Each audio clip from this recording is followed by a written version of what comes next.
Hello दोस्तों, आपके अपने YouTube channel selection teaching centre में आपका स्वागत है। तो चलिए आज बिहार दरोगा के कुछ इम्पोर्टेंट टॉपिक जो परीक्षा में बार बार पूछा जाता है उसके बारे में हम सब रिवीजन करने वाले हैं। तो चलिए स्टार्ट करते हैं। और आपको एक बात बता रहे हैं कि हम सब डेली 8 बजे रात में जो बिहार दरोगा में 25 सेट है उसको डेली रात में अपलोड करेंगे वीडियो को। तो आप सब उसको देखने का प्रयास कीजिएगा और इसका एक एक एक्सप्लेनेशन हम सब बताने का काम करेंगे। तो आप सब प्लीज़ इसको देखिएगा। तो चलिए इसको स्टार्ट करते हैं। पहला टॉपिक है कि अर्थशास्त्र से कह रहा है कि सिद्धांत विकास का सिद्धांत किसके द्वारा दिया गया था। तो ये दादा भाई नौरोजी के द्वारा दिया गया था। इसके बाद कह रहा कि गरीब का दुष्चक्र दृष्टिकोण परछन बेरोजगारी रेगनर निश के द्वारा दिया गया था।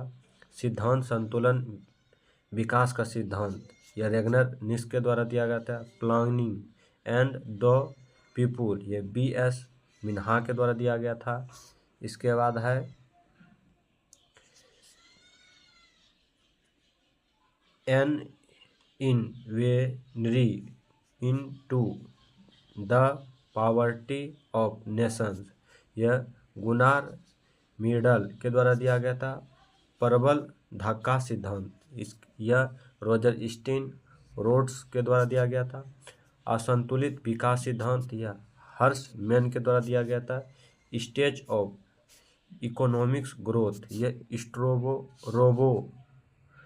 स्ट्रोबो के द्वारा दिया गया था। नेक्स्ट है social welfare and collective choice यह NK सेन के द्वारा दिया गया था। भुगतान सामर्थ्य दृष्टिकोण यह एंडम स्मिथ के द्वारा दिया गया था। स्टम कारारोपण का सिद्धांत यह आर्थ लेफर के द्वारा गया था। व्यय कर यह कोल्डर्स के द्वारा दिया गया था। टोरबिन कर यह जेम्स टोरबिन के द्वारा दिया गया था। मूल संवर्धन कर VAT यह प्रथम प्रतिपादक F1 सीमेंट मारिसिस फारे और कार्ल सूफ विकसित किया। इसके आगे है न्यूनतम त्याग का सिद्धांत यह JS मिल के द्वारा दिया गया था। इसके बाद है जीरो बेस बजटिंग यह पीटर पायर के द्वारा दिया गया था। अधिकतम सामाजिक कल्याण का सिद्धांत डाल्टन पीगू के द्वारा दिया गया था। देहकर क्षमता यह कार्ल क्लर्क के द्वारा दिया गया था। कार्यात्मक वित्त का सिद्धांत यह LAP लर्नर के द्वारा दिया गया था। क्षतिपूर्ण राजकोषीय सिद्धांत जॉन मेडार्ड किंग के द्वारा दिया गया था। इसके बाद है प्रमुख समितियां स्वामीनाथन समिति जनसंख्या नीति जनक रमन समिति प्रतिभूति घोटाला मीरा सेठ समिति हथकरघा के विकास महाजन समिति चीनी उद्योग आबिद हुसैन समिति लघु उद्योग सच्चर समिति मुसलमानों की सामाजिक आर्थिक व शैक्षणिक स्थिति का अध्ययन। इसके बाद है नरसिंह समिति वित्तीय बैंकिंग सुधार दंतवाला समिति तो दंतवाला समिति बेरोजगारी के अनुमान के लिए रेखीय समिति और प्रत्यक्ष कर सहकार्य समिति यह केंद्र व राज्य संबंध गोस्वामी समिति औद्योगिक रुनता महनलोभी समिति राष्ट्रीय आय मल्होत्रा समिति बीमा क्षेत्र में सुधार गायपुरिया समिति बैंक सेवा सुधार भूरेलाल समिति मोटर वाहन करों में वृद्धि राजा चलैया समिति कर सुधार रंगराजन समिति भुगतान सुधार सत्यम समिति वस्त्र नीति भंडारी समिति क्षेत्रीय ग्रामीण बैंकों की पुनः संरचना BS विकास समिति कृषि एवं ग्रामीण शाख विस्तार। इसके बाद है पीएच मूल्य क्या है। इसका पूरा नाम पावर ऑफ हाइड्रोजन है। 1909 में सोरसेंस ने एक नई स्केल की परिभाषा जो पीएच स्केल कहलाता है।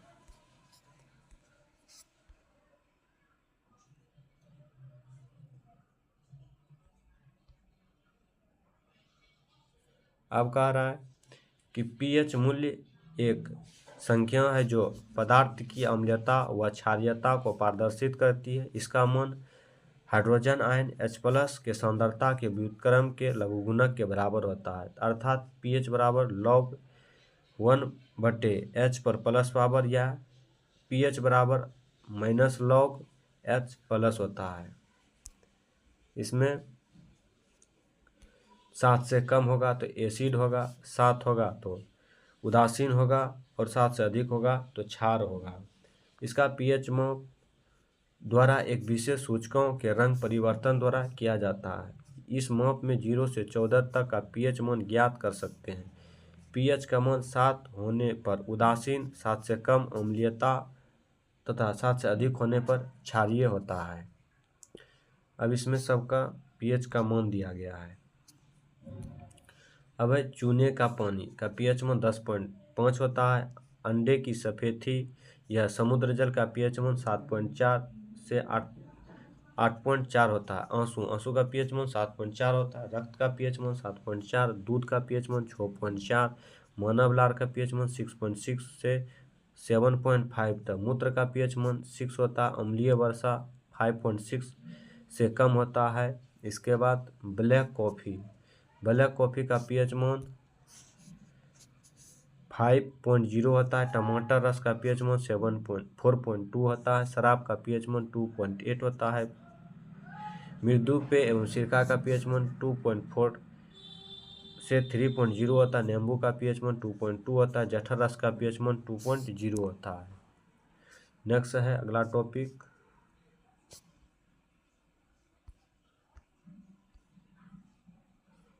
अब है प्रमुख विद्युत चुम्बकीय तरंग। गामा किरण की खोज बेकुरेल के द्वारा किया गया था। इसका प्रसारण क्षमता होता है 10^14 से 10^-10 मीटर। इसकी आवृत्ति 10^20 से 10^18 तक होता है। इसका उपयोग करता है भेदन क्षमता अत्यधिक होती है। इसका उपयोग नाभिकीय अभिक्रिया तथा कृत्रिम रेडियोधर्मिता में की जाती है। इसके बाद एक्स किरण की खोज रोंजन के द्वारा किया गया था। इसका होता है 10^-10 से रेंज 10^-8 तक होता है।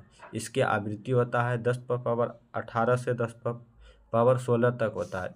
इसका उपयोग चिकित्सा एवं औद्योगिक क्षेत्र में इसका उपयोग किया जाता है। इसके बाद है पराबैंगनी किरणें। इसकी खोज रिटर के द्वारा किया गया था। यह 10^-8 से 10^-7 होता है। तरंगधरी इसका आवृत्ति होता है 10^16 से 10^14 तक होता है। इसका उपयोग किया जाता है सकाई करने में, प्रकाश विद्युत प्रभाव को उत्पन्न करने में, बैक्टीरिया को नष्ट करने में किया जाता है। इसके आगे है दृश्य विकिरण की खोज न्यूटन के द्वारा किया गया था।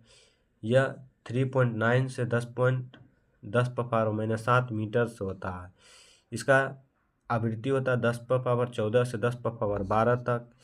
इससे हमें वस्तुएं दिखाई पड़ती है। अवरक्त विकिरण, इसकी खोज हेसल के द्वारा किया गया था। यह 7.8 से 10^-7 से 10^3 तक होता है।